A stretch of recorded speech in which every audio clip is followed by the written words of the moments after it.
Hello, welcome to World Civilizations since 1500. Okay, so today we're starting the second session of the fourth topic titled The Age of Revolutions.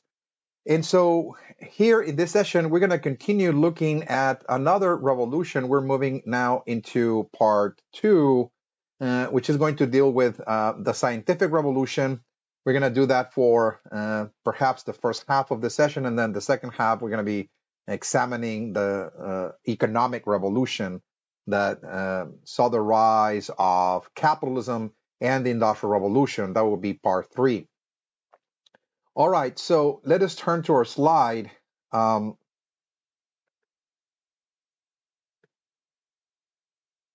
and as I mentioned, we're moving into now the second part of this topic. And just to kind of recap what we looked at in session one, we were looking at an intellectual revolution with the rise of humanism, for example, the idea that humans are really at the center of history, and they were endowed with rational capacities to understand the world around them and to understand really the mysteries of life through scrutiny and analysis. So again, this is considered revolutionary, and I want to emphasize this because prior to the rise of humanism and rational thought and individualism, something we saw with the rise of, again, the Reformation, the emphasis on personal salvation, individual responsibility, and the like. Uh, Prior to this time, human societies, pretty much worldwide, we're not just talking about Europe, were centered not necessarily on humanity. Humanity, again, human beings were considered, of course, relevant and important, but more so the gods, again, the forces of nature, the creators of the world, the divinities, in other words, the supernatural realm was considered to be more important, more fundamental. Existence in this world was considered important, but ultimately, human beings were looking at an afterlife, earning salvation in some paradise realm, in heaven, for example, and trying to earn salvation through, again, moral behavior, following an ethical code, um, trying to be good in the world, striving to be saints and the like. So religious identity and religious orientation was fundamental in how human beings perceive themselves in this world. And with the intellectual revolution of humanism and rational thought and individualism, we're going to see a shift. This is why it's considered revolutionary, because now humans are looking at uh, humans being at the center uh, of history, shaping their own destinies, endowed with rational thought, rational capacities to analyze the world around them. And the here and the now, this world, the material world, was becoming even more central, more important for humans, starting again in Europe. Again, this is something we saw quite thoroughly again in part one. Part two is going to be a kind of follow up of that idea, in that we're also going to be looking at a revolution in science. This is something that is also taking place in Europe, and to a great degree, this is also the byproduct of the commercial revolution we have looked at in previous topics, with the rise of the merchant class, for example, due to the fact that the merchants were the ones that were receiving education in universities in Europe, and it will be the sons of the merchants that will be engaged in intellectual pursuits, and in this case, they were trying to understand the world around them. Particularly, they were trying to understand how nature works, in other words, okay? And this is going to be revolutionary, the kind of changes, the ideas that we're going to be exploring here in part two in this scientific revolution. Because this is going to bring about a totally new science, a new system of knowledge. How do we go about collecting knowledge? How do we know the universe? How do we unlock or discover the secrets of the universe, how it works, where we come from, where the universe comes from, how it functions, what are the principles that govern the universe? And it's revolutionary because uh, prior to the scientific revolution that gave us what today we call modern science, almost all over the world, people operated under a different kind of scientific worldview, a different scientific paradigm, in which, despite the differences between different cultures and civilizations, they all shared certain commonalities. For example, almost all over the world, people understood that the universe emanated from a divine source. Okay, so in other words, that there was a maker, whether there was one God or a series of gods that formed the world, and that those gods were the ones that were in control of nature. Okay, so the spirit world, what we call the supernatural world, and the world of matter were totally intertwined. There was no separation, once again, between spirit and matter. Spirit meaning the gods, the divinities, the spirits, the deities, goddesses, and so on that form the universe and form humans were very much involved in the world. They were controlling it, and they were also um, present as well in the world. Okay. They guided the affairs of human beings. They blessed people with crops, with health, with success in war, and so on. Again, human beings really believe that, again, fundamentally. And every time people try to explain why things occurred in this world, like catastrophes, for example, we looked at the Black Death in a previous topic. The uh, common interpretation uh, to such catastrophe, a great dying, for example, a plague where people are mysteriously dying, people had no knowledge of microbes during this time, or germs or viruses.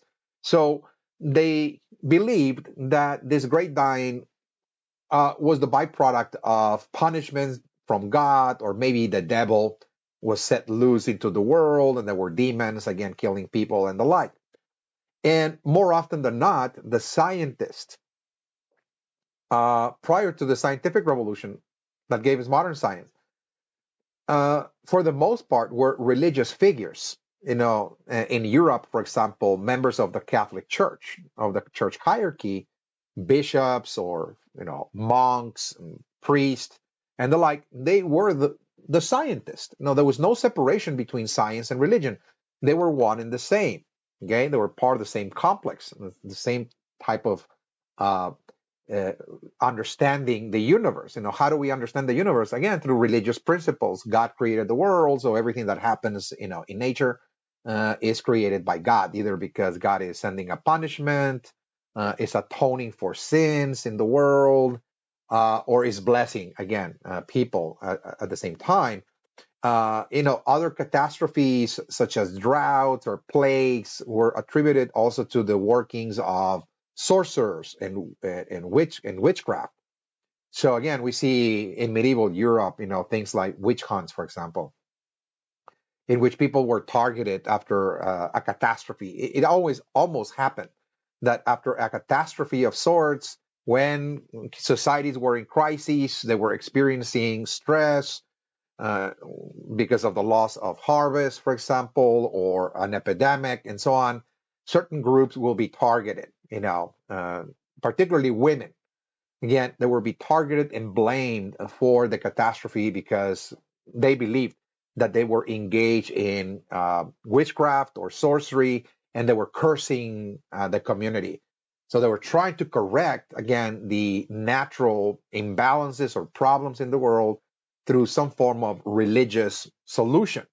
And so in the old science, everything had a religious explanation, but also everything had a religious solution as well.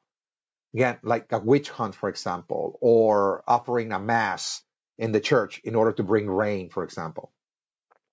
In different societies, they will summon the rainmaker. If it's not raining because there's a drought, he will summon the rainmaker, so he will offer foodstuffs and prayers, praises to the rain god to bring rain, for example. So that's the solution.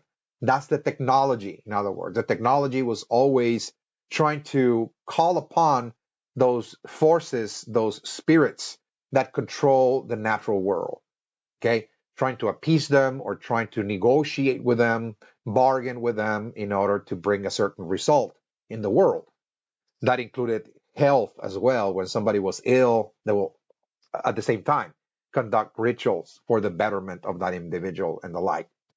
When somebody behaved erratically as well, due to perhaps mental instability, emotional problems, and the like, trauma, what we today we call, trauma. Well, people just didn't understand psychology back then, the way the mind works. So more often than not, people believed in something called spirit possession. Somebody was possessed.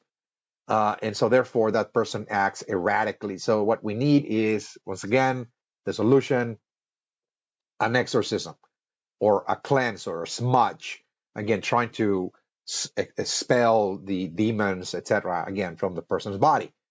That's the old science. That's the science that people used virtually all over the world to try to understand the universe, where the universe comes from, how humans were created, and what happened in the world of nature was always explained in that way.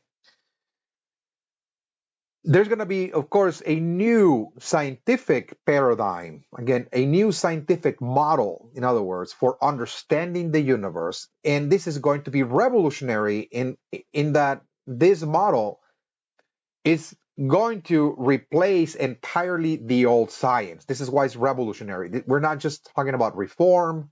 We're not going to talk about, modifying the old model to make it more consistent with new ideas, but rather the entire scientific worldview of the past is going to be totally discarded altogether.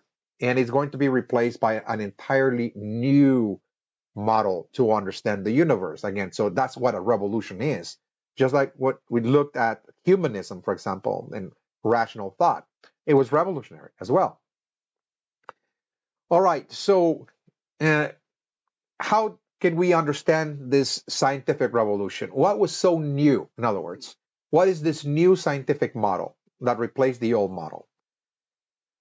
Well, first and foremost, how do we go about knowing the universe? How do we collect true, what is called, quote unquote, knowledge about the world? How do human beings know nature? Okay, so remember, in the old model, the idea is, well, we know nature very simply by, this idea that there are divine forces at work in the world.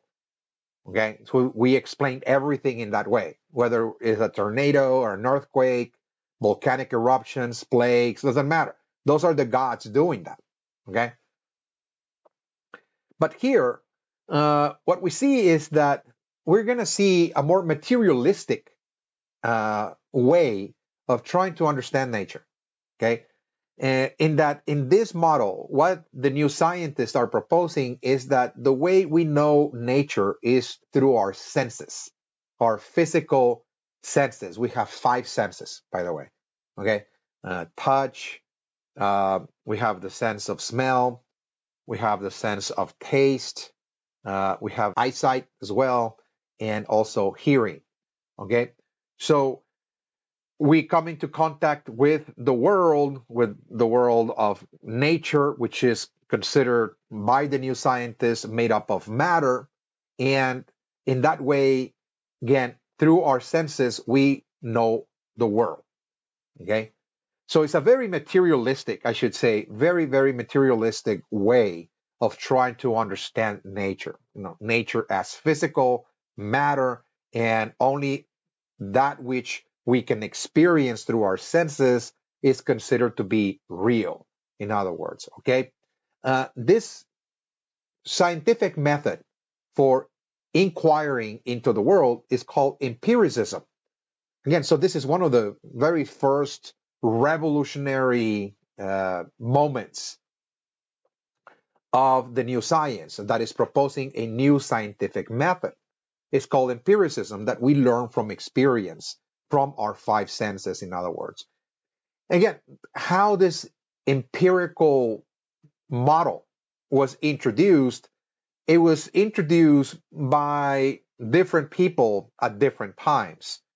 And the way that they were coming across certain knowledge, it was by really looking at the material world, and they were trying to understand how matter actually behaves and works in certain areas of nature. For example, William Harvey in the late 15, early 1600s was trying to understand the human body. And one of the areas of interest was the circulatory system and how it functions. So he was conducting experiments by, for example, examining corpses. Again, this was considered to be blasphemous under the principles of the Catholic Church in Europe, to be exhuming, for example, bodies from a cemetery, for example, in order to conduct experiments. But again, he was an empiricist in a way, because he really wanted to take a look at the inside of the human body in order to identify the different components, the organs, etc. And of course, he was very much interested in the circulatory system. So again, he's really the forerunner in modern medicine of what is called blood circulation. The blood circulatory system, it irrigates the entire body, it reaches all the organs, it keeps them alive. And this is how the inner world of the human body actually functions, according to Harvey. Okay, how he came across that knowledge. Again, this is not something that he was dreaming about. This is not something that he gathered in visions, for example. But he's inquiring, into the world of matter. Okay, he's actually trying to, through his senses, in other words, detect how things work again in the world of matter.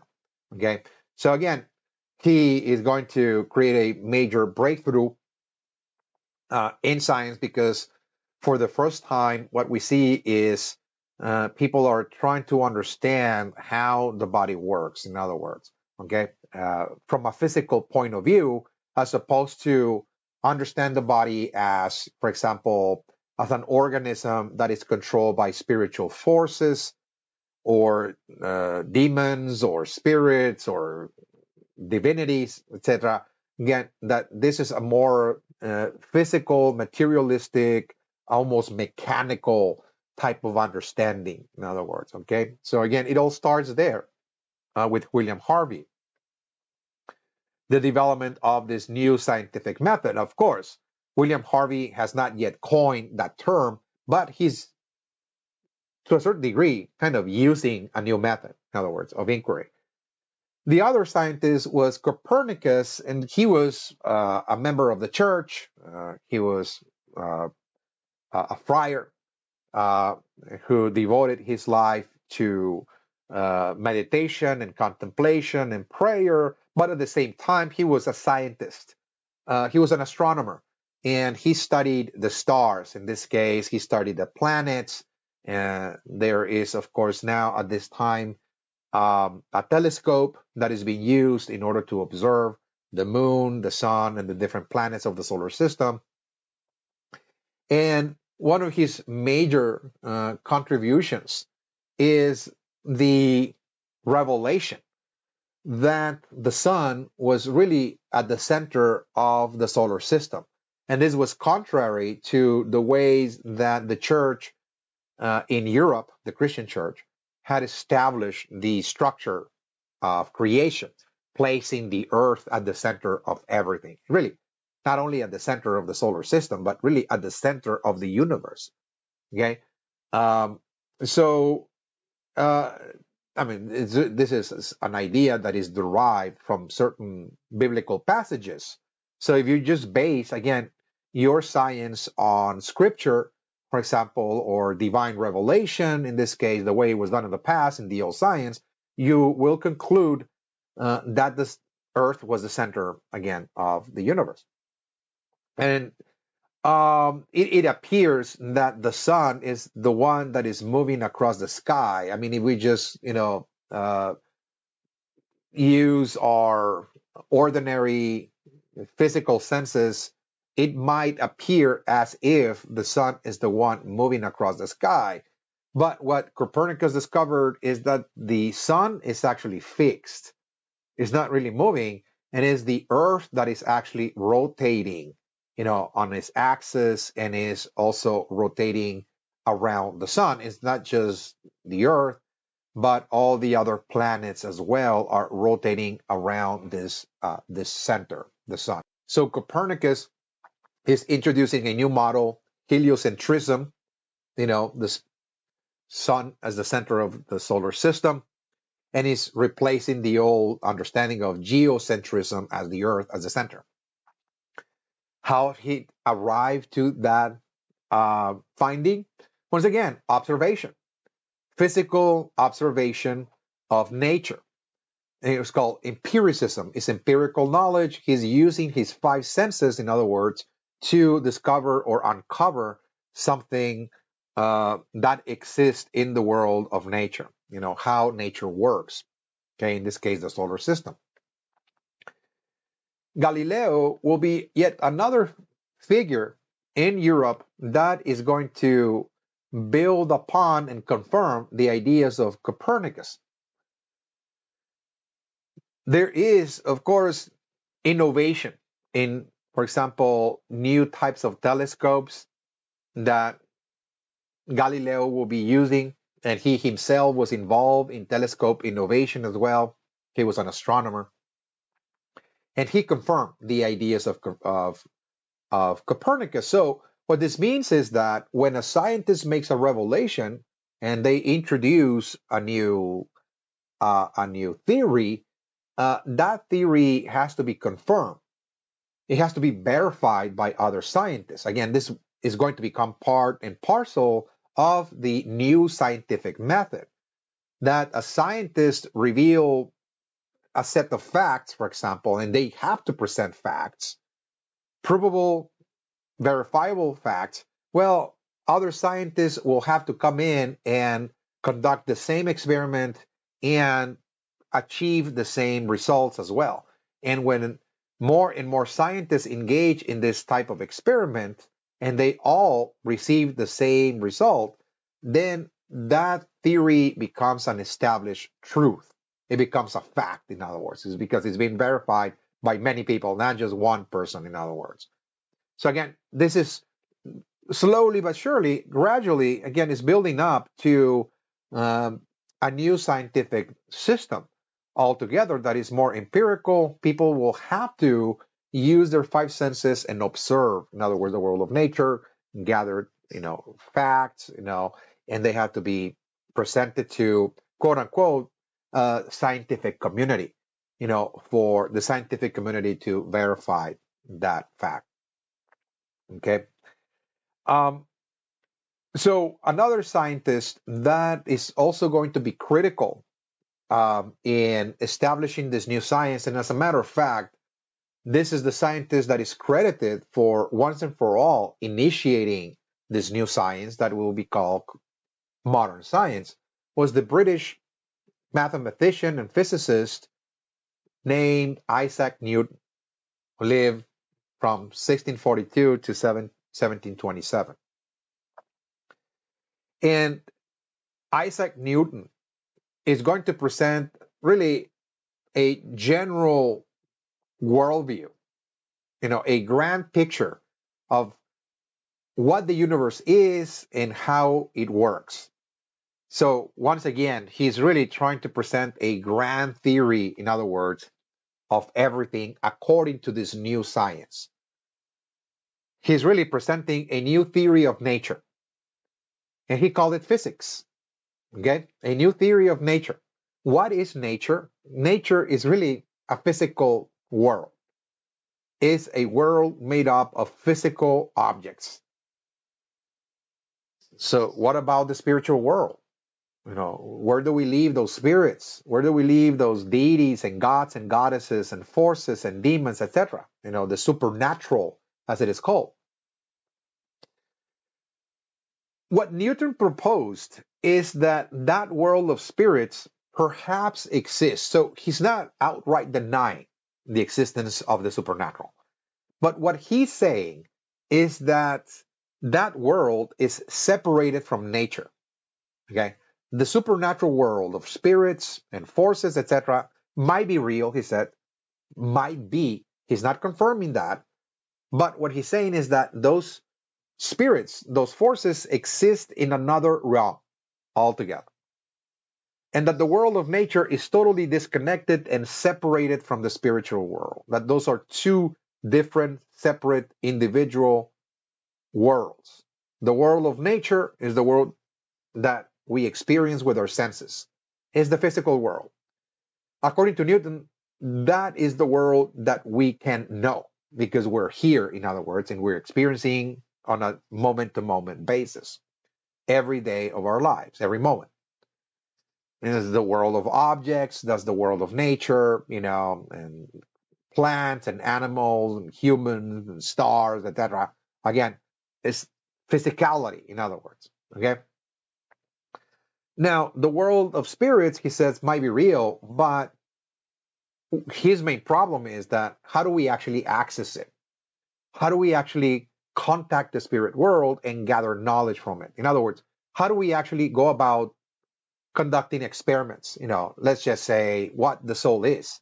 If we do have a soul, which is an essence or spiritual entity that has no matter because it's essence or spirit, how do we know what it is? How much it weighs? How do we know it? In other words, how do we measure it? How do we calculate mathematically, the velocity of soul travel, etc. Again, or soul force. Again, so it seems that the spiritual world is inaccessible to our five senses, he said. So therefore, because we cannot access the spiritual world through our senses, physical senses, we cannot really gather knowledge from it. Again, so this is what he's saying. This is what Isaac Newton is proposing. I'm not ascribing or endorsing any of those ideas necessarily myself. So what I'm actually suggesting here is that Newton is proposing a whole new way to know the universe. And from his perspective, the universe can be known in a more physical way. Okay, so once again, the spiritual world might be there. And as a matter of fact, Isaac Newton believed in a creator. So he was not totally atheist. This is extremely important to know that Newton was not necessarily denying the existence of a divine being. In fact, he believed that the universe, the way it works, has to have some form of creator. But from his point of view, that creator formed the universe from matter. So what the universe is made up of? Matter. Particles, he called them, atoms. And those atoms for him were made up of physical structures, like little bricks, in other words. That everything was really composed of those little bricks. And that the creator, after forming the universe, left the universe to work on its own. It kind of programmed the universe to function in a very precise way, a very orderly, in other words, almost like a clock, a gigantic clock. Okay, so once again, he's not really an atheist. What he's actually proposing is the universe is made up of matter, particles of matter, and the like, and that the architect, this great, great engineer called God, programmed the universe to function in a very precise way, okay, like a clock. So what he's actually presenting is a mechanical worldview. It's physical, first and foremost, that the universe is physical, is material, and that it functions as a machine. And after programming the universe, God went to rest or live in this separate realm, in the spiritual world, and left the world to function on its own. That the world is really just functioning mechanically. And that functioning, that programming, is something that we must discover, he said. This is something that we have to go about inquiring about. How this great, gigantic machine actually works. Okay? Every time we discover one of those programs, again, we uncover or reveal one of those laws of nature. Again, those are the natural laws. The laws of nature, or the natural laws as he called them, is really the laws that were programmed, that were built into the universe by this great architect, in other words. Okay? So this is his view of creation. This is his view of the universe and how it works. And the only thing that we can do as humans is to use our rational minds, our analytical minds, and explore the world, observe it through our physical senses, and trying to discover the laws of nature. So this is going to be one of the most important goals of modern science, is trying to understand the laws of nature. Everything that happens is happening because there's a law behind it. Again, that is governing that happening. What is, for example, rain? There's a law for rain. Why does it rain? Again, well, it rains not necessarily because the rain spirits or the rain god bring the rain. According to Newton, it rains because there's a certain law that functions mechanically, no matter what, that produces rain. Heat, for example, has to be present in order to evaporate water from the surface of the earth onto the atmosphere. That's a law. Evaporation, for example, that's the first stage of raining. The first stage of rain is that. Again, then once more and more uh, gas, in this case, or vapor, which is water that has been evaporated and sent into the atmosphere, once it becomes more and more condensed, you see cloud formations, for example, and when they become so saturated with those water particles, they burst, and then you have precipitation, you have rain, for example. So that is mechanically, again, when you have that series of steps, you will generate rain, for example. Okay, so that's just one example, the natural laws. So again, this is what scientists will be endeavoring to do from this point onwards, and trying to conduct research, trying to inquire into the world of nature in order to discover the laws of nature, the laws of the universe, trying to inquire into the components of matter, trying to understand what matter is made up of, in other words, at the molecular level, chemical level, the compounds, etc. So again, we're going to see the rise of many branches of science.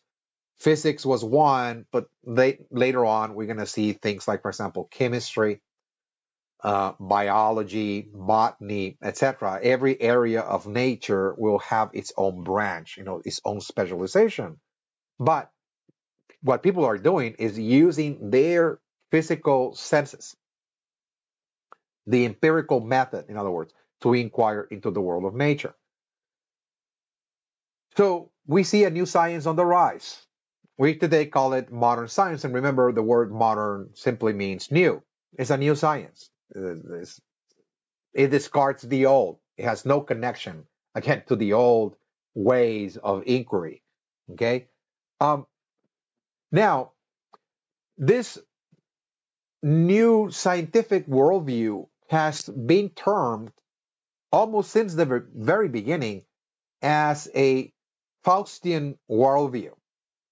Okay, so why do we call this worldview Faustian worldview? This is what modern science is called.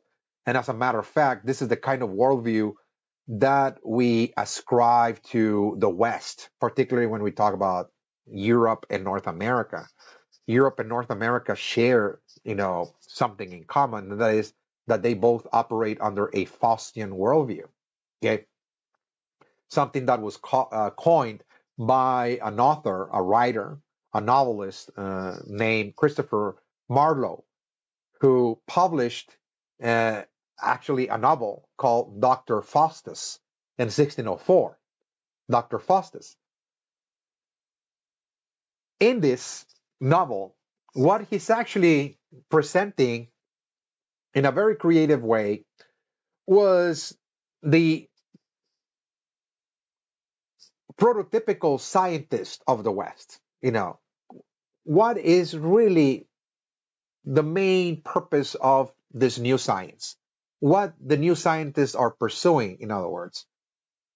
According to Christopher Marlowe, again, in this epic called Dr. Faustus, this is really the story of a scientist who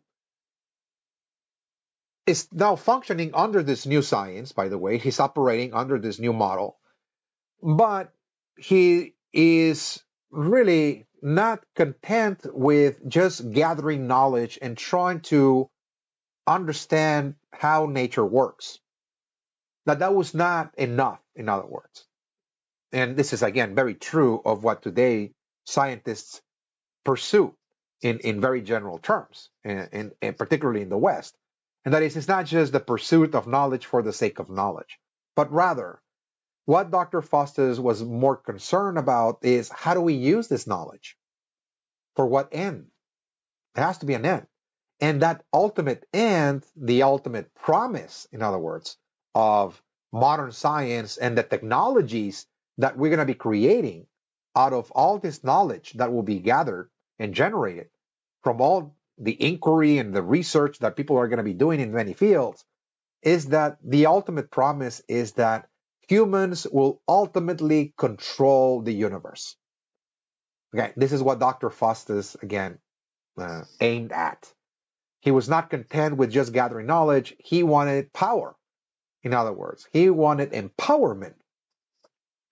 And so, how he accomplished that is that he actually sold his soul again to the devil. In this case, again, selling his soul to the devil, making a pact, a covenant, again, with the devil, for the devil to teach Dr. Faustus the secrets of the universe to be used. This knowledge, this sacred, hidden, special knowledge will be revealed ultimately to a scientist for the scientist to gain control over nature. In other words, it is really the triumph of humans over nature. In other words, that instead of being victims of nature, instead of suffering catastrophes and calamities the way human beings have suffered in the past, the Black Plague and floodings, etc. Humans are fragile entities in the face of nature, that instead of suffering from all of that, that humans will begin to control more and more the natural environment through knowledge. By unlocking the secrets of the universe, the ultimate promise is that scientists will be now in control of nature, perhaps making rain. Why suffer from drought, for example, if we can actually use technology and knowledge to bring about rain? Okay, you're attempting to control nature in that way, for example, but that's just one way. Today we're talking about, genetic, for example, engineering, modification of genetic structures in plants, etc.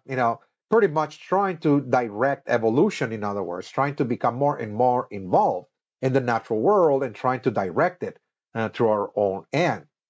Okay, so again, this is not just, oh, well, we got a new scientific method on the rise, but rather that what we also have on the rise is a new purpose, for acquiring knowledge. That knowledge for the sake of knowledge is not really that relevant, but rather how do we use it? In other words, that humans must be in control, uh, uh, prolonging their lifespan, for example, perhaps even conquering death. Who knows? Again, those are issues that today we talk about here in the 21st century that modern science is actually, trying to explore. Can we cheat death, for example? Can we prolong life? Can we live 200 years old? It can, can we control the natural environment? Can we control genetics? Can we control evolution and the like? Again, those are the issues of the day. That is very Faustian. Again, this is again the kind of Faustian worldview in which science is trying to gain more and more dominance over the natural world. Humans over nature. That is to say. Okay. Now, part three is going to explore another revolution, a different kind of revolution. In this case, we're talking about an economic revolution that transpired also um, from the 1500s all the way to the 1800s. And this revolution is going to give rise to a whole new economic system, otherwise known as capitalism, and a new way to go about producing what society needs. Again, a new means of production, a new mode of production. And that new mode of production will be industry. Again, the rise of factories, for example, in industries, that everything that people will be demanding, almost every item necessary to sustain life or to carry out economic activities, tools, clothing, agricultural products, and so on. Everything will be manufactured once again in industry. So let us look at the rise of capitalism and the Industrial Revolution, which form part of this new economic revolution, an economic revolution that is rapidly transforming human societies and is introducing a new way of organizing human societies. Once again, how human beings are going to come together to produce what needs to be produced is going to change dramatically with the rise of capitalism. Keep in mind that something we explored in the past is that prior to capitalism there were other systems that people generated in order to get things done. That's what an economic system is, how people come together in order to produce what needs to be produced in society. For example, we looked at feudalism, at the very beginning of the course, how at one point when we're looking, for example, in the pre-modern world prior to the 1200s, for example, AD, when we look at different societies around the world, people function under feudal systems in which what was really valuable to a certain degree in many parts of the world was food production. The crops that people generated. We looked at different agricultural systems, in different parts of the globe, and how agricultural systems sustain the economies of families, communities, and also state systems in different parts of the world. We looked at that. Now, in Europe, agriculture was central, of course. This is how human beings actually, sustain themselves, the production of crops. And they functioned under a system known as feudalism, in which the land itself was controlled by a handful of individuals, the nobility, the landowners in this case. Okay. So, in this feudal economic system, uh, value or wealth, particularly once again in Europe, was centered on land. Who controlled the land? This is how you measure the wealth, the status, the power of any individual in Europe prior to the 1200s is who's a landowner, who is really controlling land. Because if you control the land, then the people living in that land, which is really everybody else, mostly peasants, will be paying rents to you. You're collecting rents, again, the form of tribute. And those rents can be paid, in many forms, particularly with crops, with what people actually produce. So again, this is a system based on, again, land control and also collecting tribute or rent. In other words, under feudalism. Now, after the 1200s, let us just say from the 1200s all the way to the 15 and perhaps even early 1600s, we see a transition point, the rise of mercantilism. We saw that as well, in the second and third topics, the rise of mercantilism. And what we see is a new way of building wealth. And in this new system called mercantilism, when we see the emergence of long distance trade, the global trade networks and the like, wealth was acquired through trade, really producing an item for exports and trading that item for gold and silver. This is the beginning stages for, again, gold and silver being money worldwide in this new international system, if you will. So that's kind of a transition stage that is moving human societies further and further away from feudalism. This idea that all you need to do is just control land and collect rent, again, is coming slowly but surely to an end because now more and more people are gravitating towards trade. We see the rise of a merchant class again, and they're now participating in overseas operations and trying to build, of course, treasures, from trading activities, gold and silver. But despite the fact that this is really a very important transition that is ending the old world of feudalism, under mercantilism, private property still not really well respected and established. Again, merchants do possess wealth and they're becoming very prominent in their own societies, of course. But if they live within a kingdom, their assets, their ships, for example, their warehouses, and everything that they possess is ultimately owned by the king because the king, under the old feudal system, owns everything. He's the ultimate property owner. And only the king can actually award land grants to a handful of individuals that are loyal to him. So, again, this is going to be problematic for a lot of merchants. The idea that their accumulated wealth, whether it's in land or houses, for example, or in ships, some of them engage in shipping, services, transportation, etc. The idea that all of that can be taken away by a decree of a king, because again, the idea of private property has not yet been introduced, again, was horrifying for a lot of merchants. So therefore, there will be a revolution taking place, and this is again something that the merchant class is going to push forward. They want to introduce a whole new system in which their property will be respected and honored and protected as theirs. So they want to introduce the idea of private property again. So we're going to be looking now at a new transition that is moving human societies, particularly in places like Europe, from a mercantile system in which wealth is generated through trade to a system in which people are going to be generating wealth by virtually just commercializing everything in order to gain profits, in other words. Okay?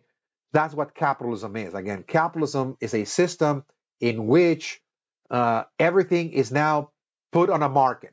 Everything has a price. Everything is for sale. Everything, in other words. People demand in society a wide array of different goods. Whether those are essential goods like food, clothing, shelter, for example, or luxury items as well. Certainly luxury, exotic, attires, for example, or certain cash crops, commodities, sugar, tobacco, for example, coffee, spices, and the like. And everything, again, is for sale. So under capitalism, the idea is that if you want to build wealth, you have to move to the market again, controlling certain markets, trying to produce a product that is in demand again, and trying to gain profit from it, in other words. So it's a profit making system. Again, it's a system that is pushing individuals to make money by selling everything that society needs, not just trading goods, but virtually everything. Again, so this is the commercialization of everything. In other words, everything is for sale. In other words, so in order to bring about capitalism, therefore, what the merchant class believed was necessary is that, well, we need a system of private property.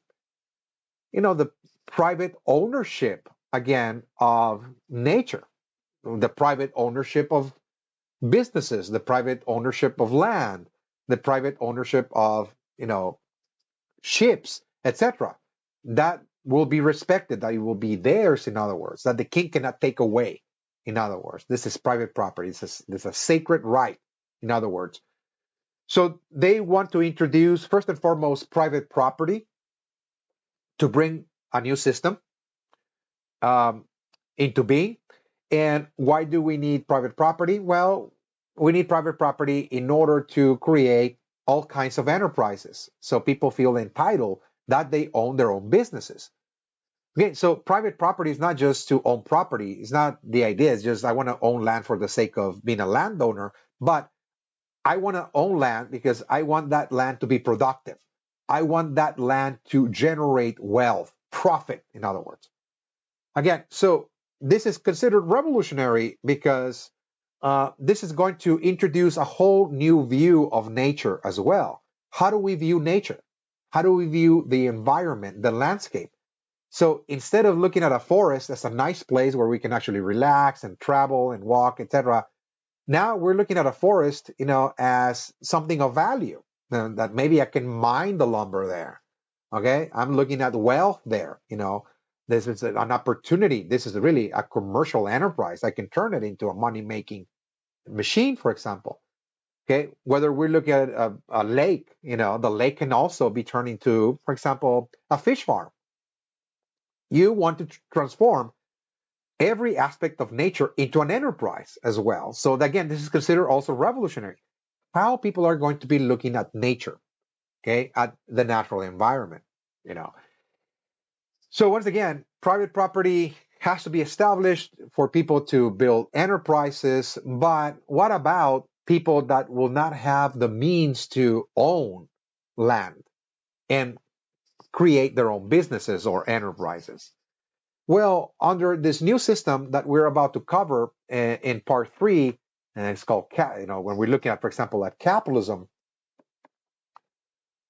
capitalism establishes that everybody, regardless whether you have wealth or capital, etc., and whether you're a merchant or not, that everybody has something of value that you can make a profit off.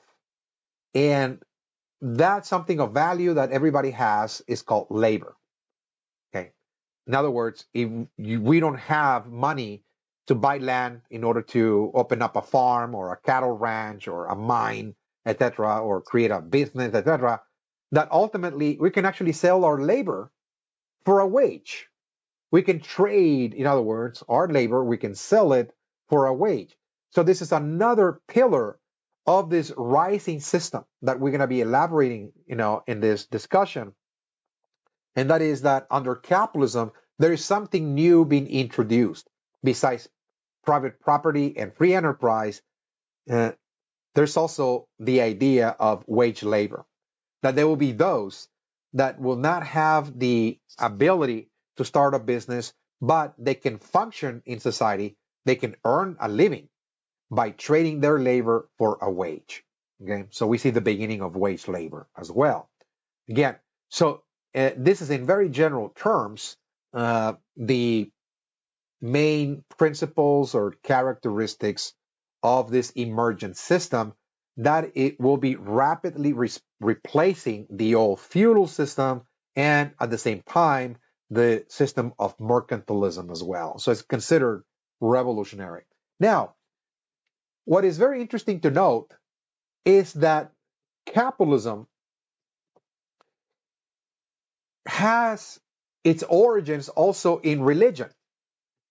It has its origin in the merchant class. There's no denying about that. The merchants that are gaining more and more prominence in places like, England, for example, in Italy, France, in Holland.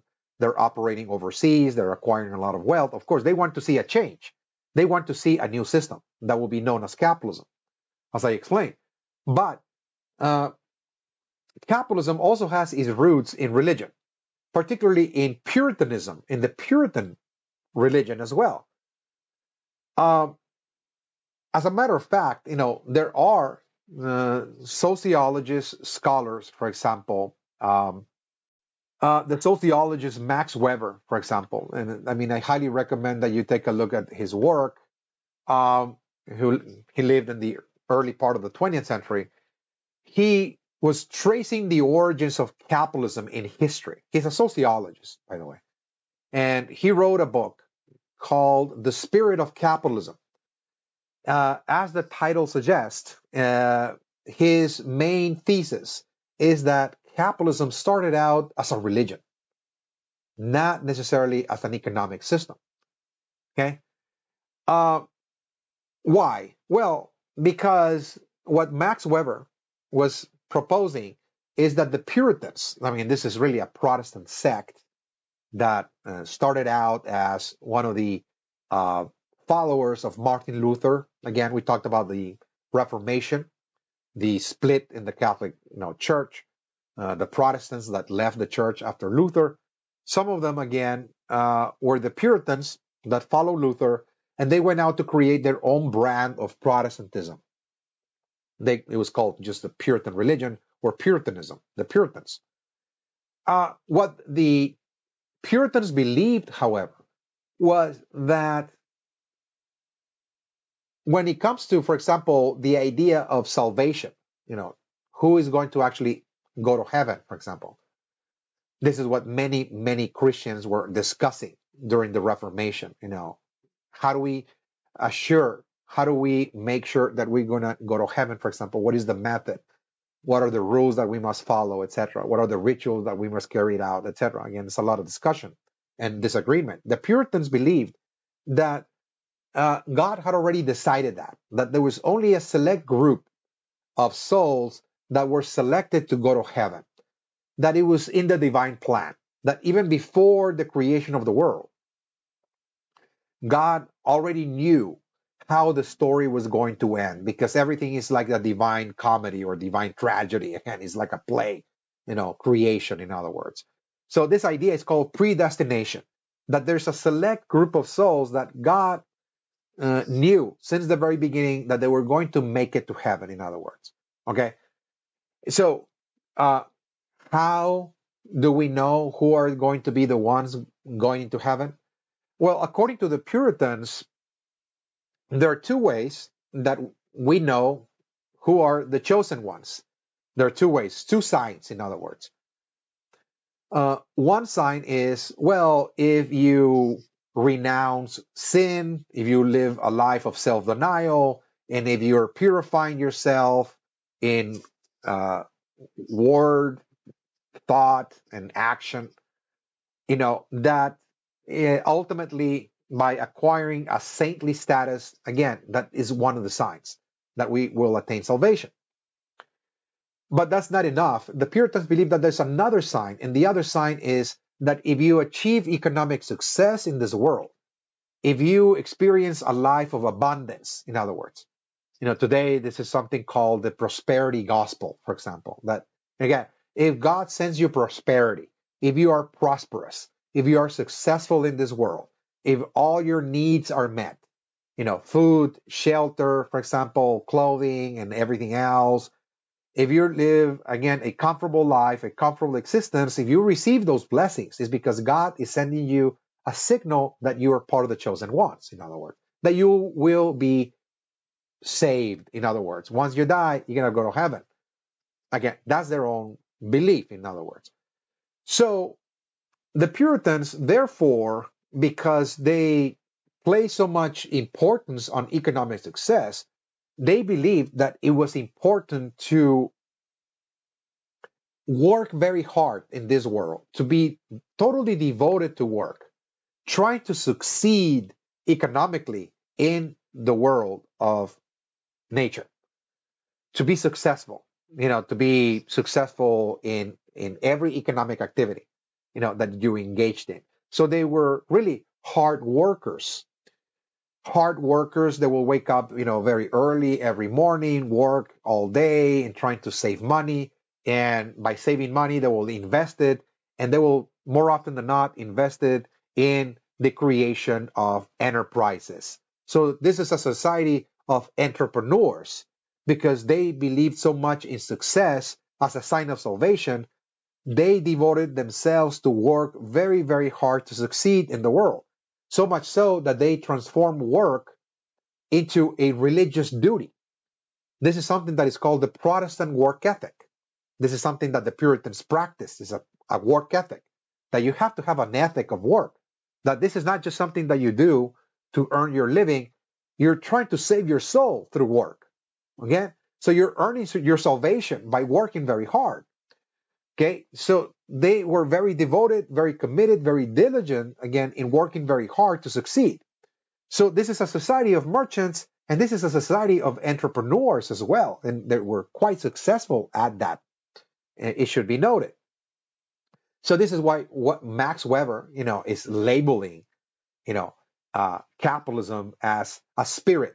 In other words, that this is really, a religion that uh, became an economic system. In other words, capitalism started out as a religious idea, and that religious idea was the religion of economic success as a way to attain salvation. And ultimately, over time, that idea became part of an economic system, that guided human societies for the purpose of working very hard, owning property, opening up your own business, and making profits in order to succeed in this world. Again, making money, in other words. Okay.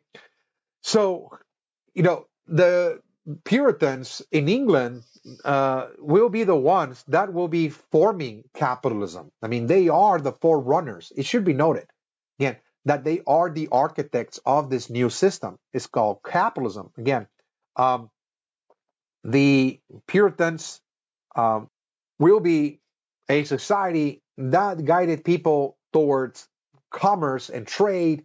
So this is a society per excellence of merchants and a society of people engaging in different kinds of commercial activities. Society of manufacturers. This is a society of commercial farmers as well. People growing grain for the market, not just to sustain their families. Again, remember, capitalism is now seeking markets.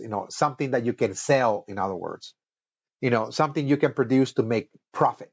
Okay, so this is a society that is slowly but surely guiding people towards the market and profit and commercial enterprise. The Puritans will, at some point, um,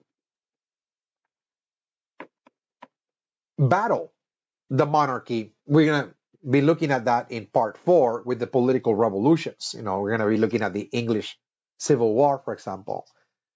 Uh, this is a struggle between the merchant class and the monarchy over the state.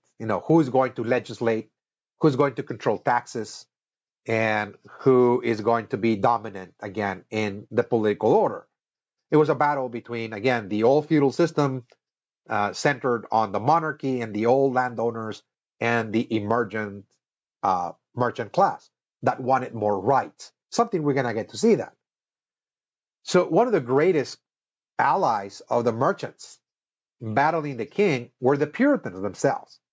And as a matter of fact, the great commander in chief of the forces battling the king during the English Civil War was a Puritan, Oliver Cromwell, for example. And ultimately, in 1649, they defeat the monarchy, and England is ruled by the Puritans briefly from 1649 to 1660. This is Puritan rule. And one of the first order of business that Oliver Cromwell uh, pushes for, and the kind of reforms, in other words, that England, according to the Puritan community and the merchant class that England required, was to bring about the institution of private property. Okay, because private property didn't exist prior to this time, and they want to institute private property. They want, again, the businesses, the land, the assets of the merchants to be owned by them. So no king will take those assets away from them. Again, we're going to be talking about that more fully as we're moving into part 4. So again, this is what Oliver Cromwell institutes, and as a result of that, the introduction of private property, again, so everything is now for sale. The land is for sale. So we're going to see the rise of a new landed elite. They're not nobles anymore. Now merchants, including farmers, will be buying up land. And so this is going to lead to a transformation in England in terms of more and more land being enclosed, in other words, being fenced. This was something called the enclosure movement. Okay, the enclosure movement, the fencing, in other words, of lands. Of course, this is going to displace the peasantry, many peasants that were living in the land controlled by the feudal landlord. Many of those peasants will be expelled, in other words, from those lands, because now landowners are either selling their lands because they want to make a profit, or they're enclosing the lands, making them, those lands, private property, and they're going to transform those lands into money-making operations. For example, cattle grazing, or you're grazing sheep in order to sell wool on the market. In other words, you just don't want to be collecting rents anymore and tribute from the population. You want to be making money now. Okay. So again, this is something that the Puritans initiate when they ruled England. Again, by bringing about private property, they're also bringing about the enclosure of lands as well, the fencing of lands, the expulsion of the peasants, and we see the new landed elite. I mean, it's a more commercial, again, uh, you know, uh, type of operation. Okay, the land is being commercialized, in other words, and it's being transformed into enterprises. Okay, now eventually this is going to lead to an industrial revolution. You know, the introduction of capitalism was part of the change, but along with it will come, of course, a new mode of production, new technological changes, new technologies that are going to accelerate the ways that people are going to be producing what society needed, in other words. So this is really leading to what is called industrialization, or otherwise known as the Industrial Revolution. So the Industrial Revolution itself, one of the best definitions, of the Industrial Revolution was that it was, in essence, a technological revolution. It was the introduction of new technologies. What those technologies were? Machines.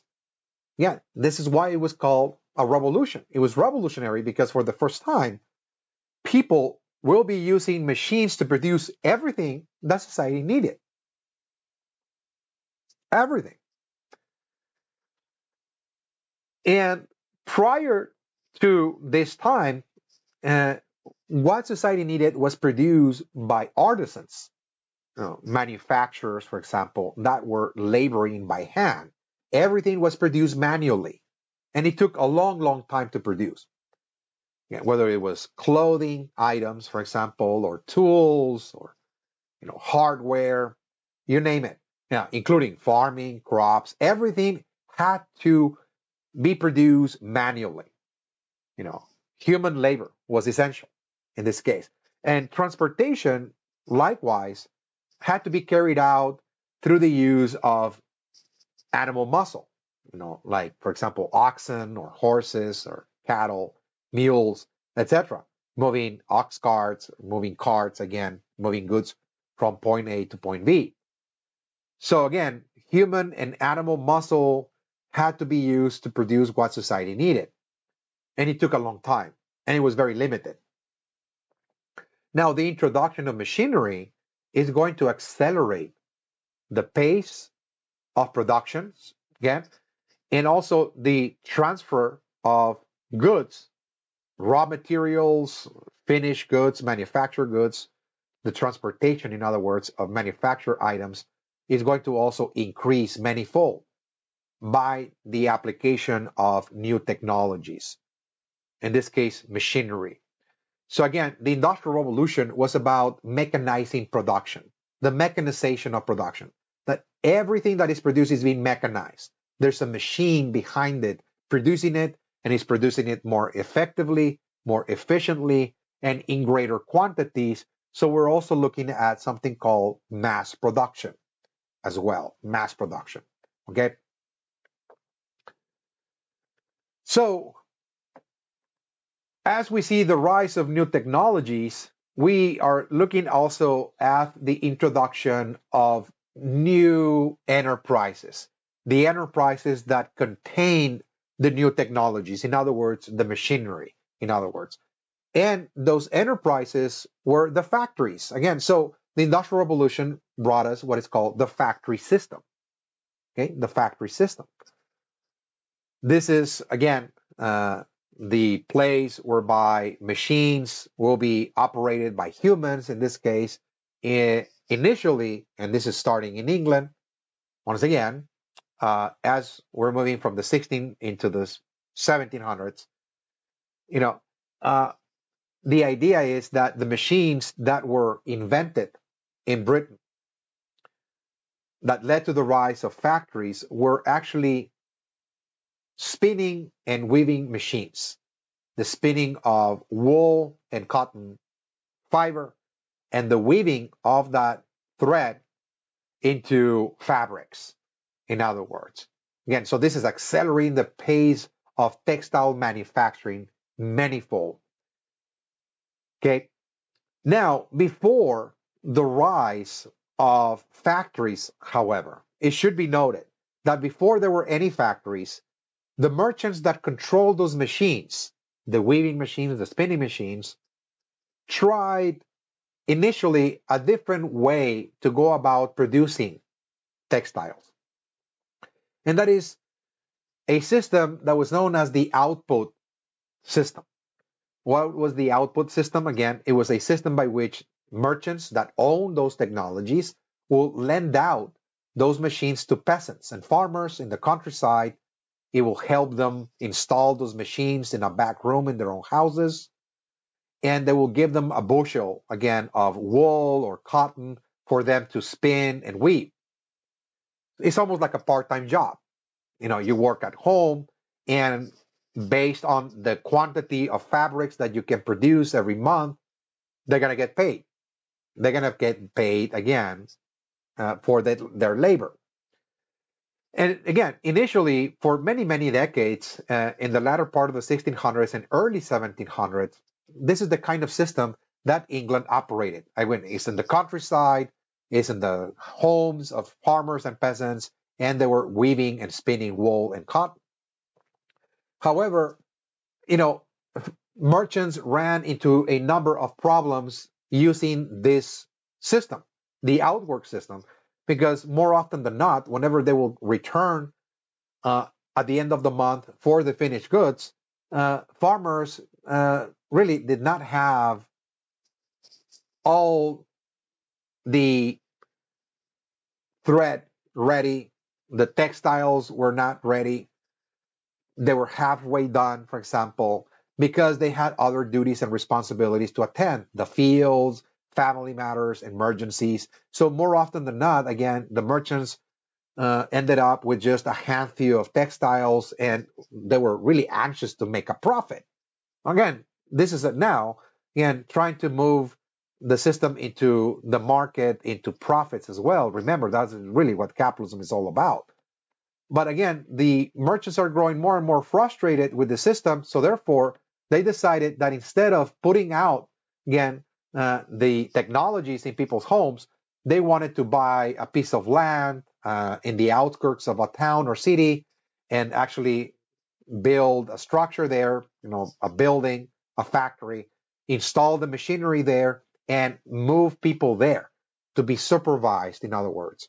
Again, hire supervisors, administrators, so they will require people to be there at a certain time, let us just say, 7 or 8 a.m., and work there an entire shift, all the way to maybe 5, 6, sometimes even 7 p.m. It was a 12-hour shift initially. And in order to attract people to work there, of course, they offered people wages, again, wage labor. But look, you can actually come here and we're going to pay you a wage for your labor. If you are hired, if you're employed in the factory at the end of the week or at the end of the month, depending on the amount of hours that you labored, you're going to get paid for that, in other words. So that was part of this new capitalist system on the rise. Again, wage labor as well. And a great many of the people that ended up being absorbed into the rising factories in England were those landless peasants that were evicted from their lands by the enclosure movement that I just discussed.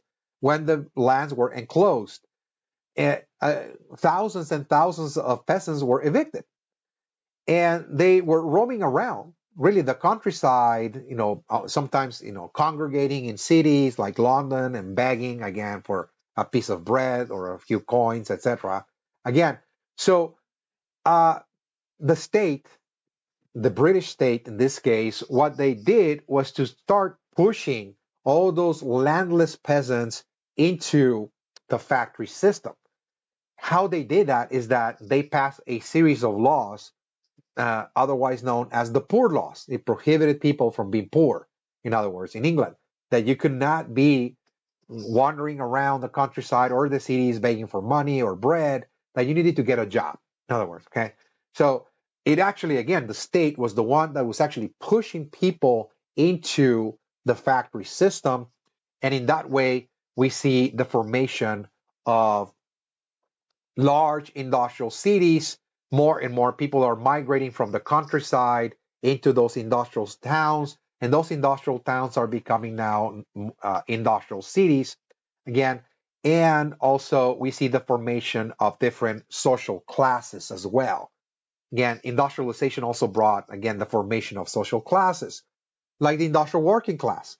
Again, those were the landless peasants that were pushed into the factories, to avoid the penalties of the poor laws. Again, they will often move into a factory to get a job there.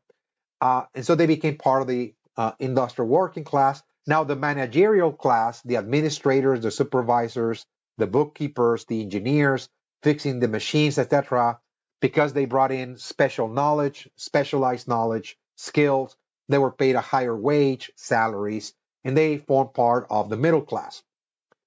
And the upper class were the owners of the factories. Again, the owners, the actual owners of the means of production. Again, they will become part of, again, the upper class, in this new emergent capitalist industrial society. That is England. This is the home of capitalism, and it is also the home of the Industrial Revolution. Now, we are running out of time, but when we come back, of course, we're going to continue looking at industrialization. We're going to be looking at other revolutionary, again, in innovations in transportation. And we're also going to place the emergence of capitalism and the Industrial Revolution in a global context. Now, why is it that capitalism and the Industrial Revolution began in England and not in China or in India or anywhere else? Again, we're going to be looking at that. And as we finish looking at part 3, part 4 is going to look at the political revolutions that gave rise to liberal democracy and popular sovereignty. Again, all of that will be explained when we come back. in session 3. This is all I have for you. Thank you.